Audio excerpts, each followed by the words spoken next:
Have you ever sit down and think of fear in a different perspective?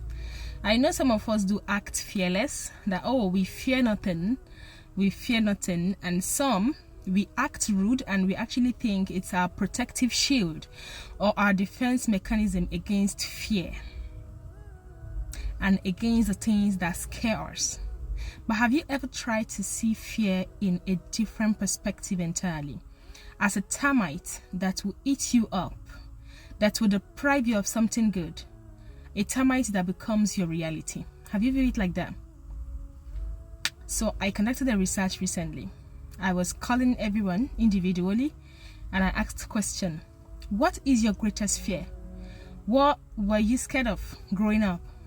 And how did it turn up for you at this stage in your life? So the first caller told me that his greatest fear was divorce. You see, I used the word was.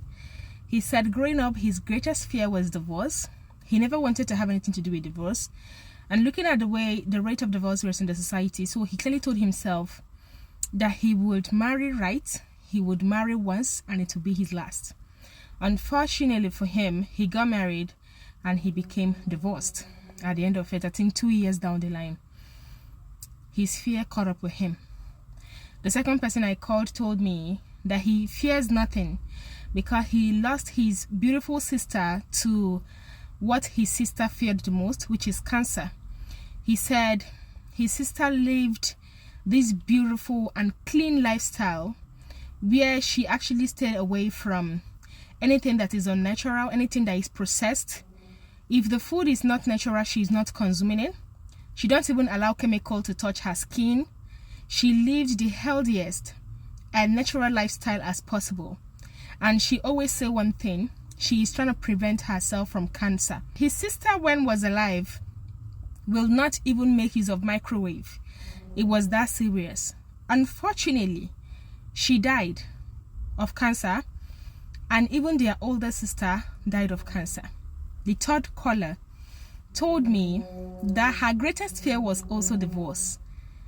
And 8 months down her marriage, she was forced to divorce because she discovered a lot of secret in her marriage that she never foresaw that it would be.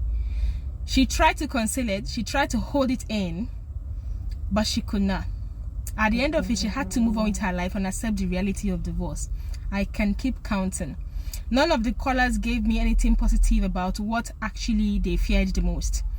So in reality, when our parents tell us, don't be scared, do not fear, do not nurture negativity in your mind, don't nurture negative thoughts, if not it will become your reality, that's actually what they're talking about.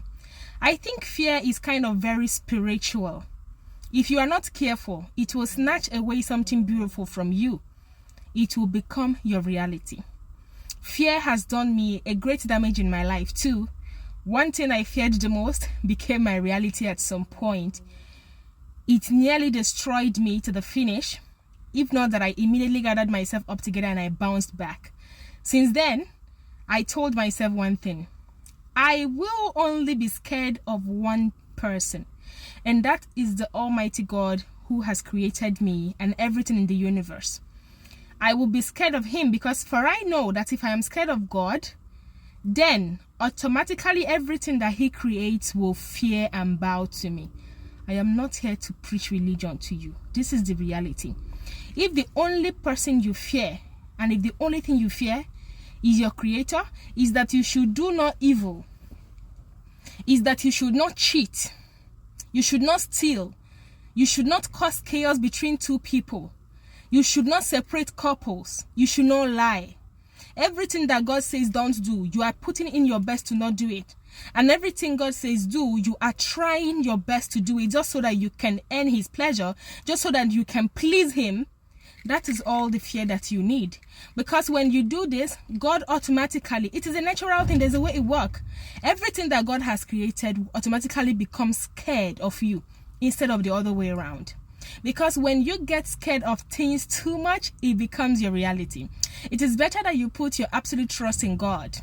Put your absolute trust in Allah, and he makes the world to be fearful of you. He put the world in your command. Let me tell you the other beautiful part of it. When I buried the habit of being fearful of a particular thing, and I focused on being scared of Allah, on being, scared in the sense, I'm not scared of my creator like that. Like, I am scared that I should not cross the line. This is what happened to me. Everything becomes easy. Some things that come before and it looks destructive, it looks like it's going to be my end. It doesn't look like my end anymore. I started seeing the positive side of everything bad that happened to me. Before, when something happened to me and I'm like, God, why me? Why am I so unfortunate? All of that nonsense stopped. I no longer question God. Whatever he wants to give me, fine. If I desire blue and he decides to give me black, okay. Maybe black is what I actually need. It's not about what I desire. If I want to eat rice and God say you eat fufu, I go chop fufu with pride. So when you learn to actually take things the way they come, in Islam we call it qadar.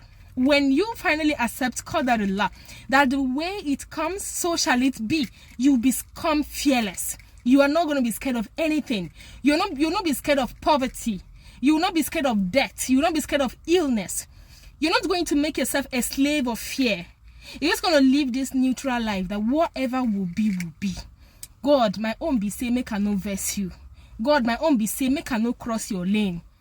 Let it be that way. Because when you nurture too much fear, it will become your reality, as it has been to others before us and the people in our time who are still suffering from the spirit of fear.